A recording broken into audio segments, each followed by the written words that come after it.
This video I have 1 plus tan squared theta divided by 1 minus tan squared theta equals to 1 over 2 cosine squared theta minus 1.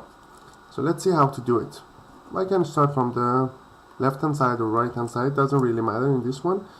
So I can say here I have 1 plus tan squared, so I can write 1 plus sine squared theta divided by cosine squared theta.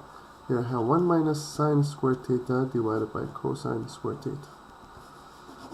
Then 1 I convert it to cosine squared theta divided by cosine squared theta, and 1 here I do the same thing because the denominator here is in terms of cosine. So it will be cosine squared theta plus sine squared theta divided by cosine squared theta. And here I will have cosine squared theta minus sine squared theta divided by cosine squared theta.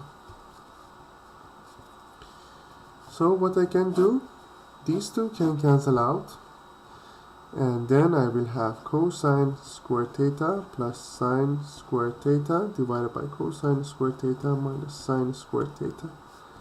This one is 1. Then in the denominator I have cosine squared theta minus sine squared theta.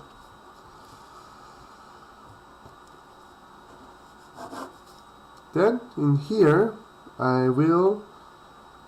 what I can do, I can write this sine squared theta, I can convert it to cosine, so I can write cosine squared theta minus, so instead of sine squared I will have 1 minus cosine squared theta. So I have 1 over cosine squared theta minus 1 plus cosine squared theta. So I have cosine plus cosine will be 2 cosine squared theta minus 1. That's exactly what we have here.